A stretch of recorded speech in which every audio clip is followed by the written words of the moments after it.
Certainly this is a veteran team, but they do drop game one here. And this is not a team that wants to drop down to the lower bracket at this stage of the event. There are big expectations for them. No, not at all. And I'm honestly not surprised that people are such big fans of eHome. They've got remnants of that DK team that was so popular in LANAM. You've got ROTK. I mean, after his story, his second place finish last year. Everybody loves ROTK now. Yeah, there's no one that really dislikes If you don't, I question whether or not you have a heart at that point. Yeah, but great game played by eHome from start to finish. They just kept looking for it. Well, with that, we're going to hand it back to the analysts, see what they have to think. Red Eye, take it away. Thank you very much. Yes, back here on the analysis desk, there's some stunned faces right now and a cheesy grin from Malini because he just can't quite believe what he's just seen. Seb, what on earth was that? Well, you know, I said it during the draft, and I really thought it was, to me, I have the biggest respect for all the players in Secret. I think they're going to bounce back for sure, but that was, to me, the biggest outpick of the tournament so far. And they drafted, and I know what I'm talking about because I used to draft lineups like this. It's when you're confident that you're better than the other team and you know that you're going to win the lane if you're giving the chance to, and then you're going to keep on outplaying them, that type of lineup can work. But if you actually do a couple of mistakes, just one mistake is going to lose you the game because you're not even close to be able to fight them. You know, your team fight potential is not here. They couldn't outpush lanes at all, and that's something Secret usually emphasizes a lot. They had Spiritbreaker can do it. Dazzle does it in a way, but he's not the best. You know, Viper doesn't do anything. Bane doesn't do anything. So what eHome had to do, just get the Storm, the Phoenix, and the Winter Wyvern to just outpush the 3 lanes, you know, and wait, keep on farming until you decide that you can actually win the game. And it was quite easy for them. Malini, explain to us, you know, for the noobs amongst us, how does a game like that looks so dominant early on from Secret, much more, you know, far ahead in every way, how does that turn around so significantly to eHome? I was doubting the Viper pick at the get-go. It was really strong for their lanes, but they had almost no disables to stop the Phoenix. They had no control for the Winter Wyvern, and yes, they won the lanes. They got a lot of kills. RTZ got really farmed, and then it just took a couple of fights, and that's why we talked about, Secret tend to draft AoE, because AoE is king. And they had the Winter's Curse, the Egg combo, and ROTK didn't even play that well on the Phoenix for the first 10 minutes, and then at that mid-fight, we're like, what kind of egg is that? And then we're like, the Winter's Curse. And they really comboed that really well. I'm actually surprised we haven't seen more of that. It's kind of like the egg plus Trant combo that we've seen before. This is a new twist. And things were decent for Secret because Ortiz played out of his mind and he solo killed the Storm, and that was the first solo kill of that event, you know, in the main stage. But without that, it would have been even worse, you know. Alan, statistically, they'd only killed one career in the group stage, killed 2 in the same game, but that wasn't really the best stats amongst them. Just everything about eHome in that late game was great. I mean, one of the most fun things I think that there is as a sports fan of any sport is you get to see these young players grow up on the main stage. And watching CTY in that game, we all knew that he was just an amazing technical player. We all knew that he was a great laner. But to see him just take over a game like that against Team Secret on the main stage at TI5, that was amazing. And yeah, I don't think I've watched a bunch of games now with these guys here at the event the first couple of days, and we haven't yelled that loud during a match. That was absolutely amazing. Those fans in there back in eHome, 100%. Yeah. And Winter, the fans actually, you know, chanting eHome is fantastic to hear, isn't it, when they're getting behind their own team. And I think LD said, you know, he didn't expect there to be quite such vocal support for eHome, and yet there is in there. That has to be helping them for the second game. Yeah, I mean, people love the way the eHome ran the strategy. It was something refreshing. We don't get to see Phoenix plus Wyvern a lot. And during the early game as well, like we were talking about, ROTK had a couple of bad eggs, and like the bottom fight where he just popped level 6 and he tried to go in, he missed the slow, and the fight near the Roshan pit, he really wished that he actually had a mango because he didn't have mana. He didn't have mana for it.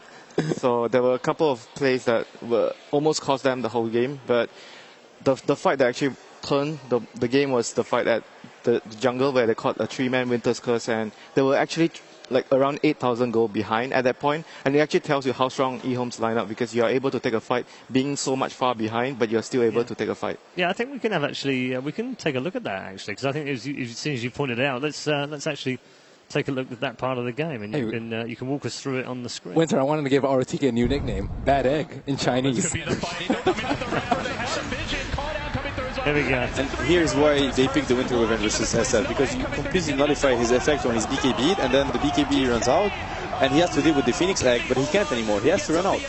He tries to turn, but he can't, and they just run away, and there's no run away versus Bounty Storm. You're all gonna die, and all the track gold, it's a devastating loss for Secret, and that's a lot due to the Winter Wyvern, and it was first pick SF into Winter Wyvern.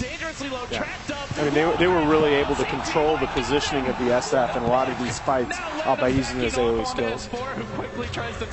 I mean, they only needed to lose one big fight, and that was like a lot of track kills too. Yeah. And you know, they had really clean play. They had the BKB on SF, and then just that one thing, and then the mid fight, and then it just kept on going and going. And also, they snuck that Roshan. Secret was like right around. I actually thought eHome were going to take it for free, but that was like giving CTY an Aegis right there. And all this, I mean, Kuro made some spectacular nightmare saves as well. Yeah. I mean, there were some great plays by Secret, but just wasn't enough. Secret played incredible, but it was just about the draft strategies more than... If you get to say this team played incredible, but yet again, the game just went so far behind after a certain point, you know how far, like the draft didn't really work for Exactly. them.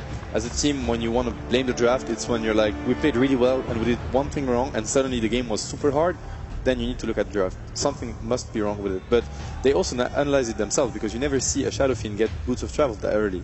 And he got it because he had to. Because he was the only one that could outpush lanes. So he had to be everywhere at the same time. And the best way to get close to that is to actually buy the bots. Yeah, we were even discussing about how many Shadow Fiends in that situation would have actually gotten a Boots of Travel.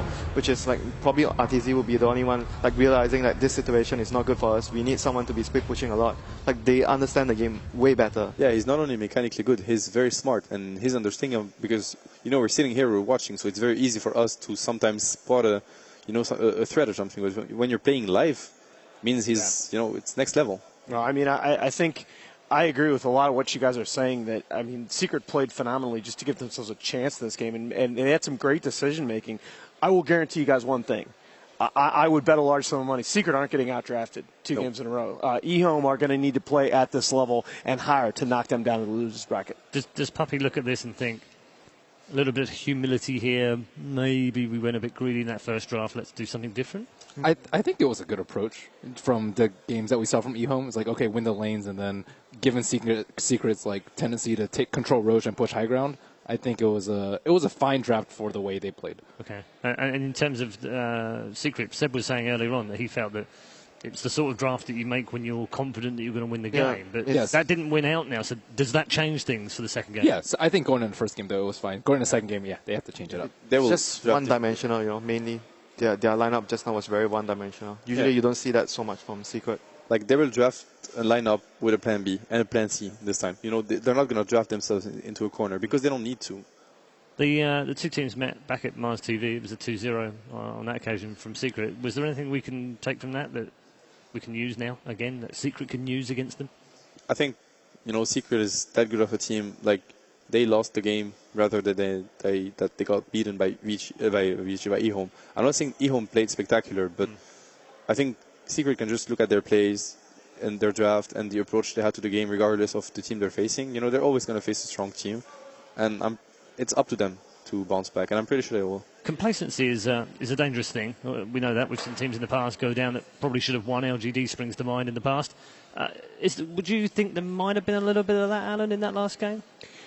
I don't know. Before the draft, I'm talking about, more than actually in the game itself. I mean, I thought Secret wagered more than they needed to on winning their lanes and winning their lanes hard. I mean, they really needed every bit of that 7.5k gold advantage that they had when we watched our first replay there, and you could just see, you know, right after the fight, the first thing Ben says is, let me see that graph, because you could just see that trend immediately reverse, and really, Secret just never was in the lead thereafter, even though on paper they had the gold advantage. It just felt like the game completely slipped away. But like I say, this is a team, like we said for EG, they have an incredible degree of flexibility. They learn from their mistakes. Expect something totally different in game two. Okay, Winter, you're now newly appointed the team captain for eHome. They're going to switch one player out and put you in, and you're going to do the draft. What do you pick?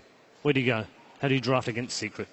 I think I will just keep the same mentality, going very heavy team fight focus, and just going for like somewhat good lanes as well. You don't want to lose the lanes too hard and just focus on having very heavy team fight. That's where you shine as a team, because eHome are very good at taking team fights, and if you win a team fight against Secret and you have somewhat decent lanes, you're in very good shape in the Okay, game. Melini, likewise, we're going to put you in the Team Secret room and take Puppy out and put him on here. What do you do? I think one thing that they share similar with EG is that they tend to draft a lot of late game, and I'm very surprised that they only went with the SF and the Viper that didn't scale too well. So just draft a lineup that scales well. They're good players all game. They don't really have a weakness in their timing, except the first few minutes, I would say.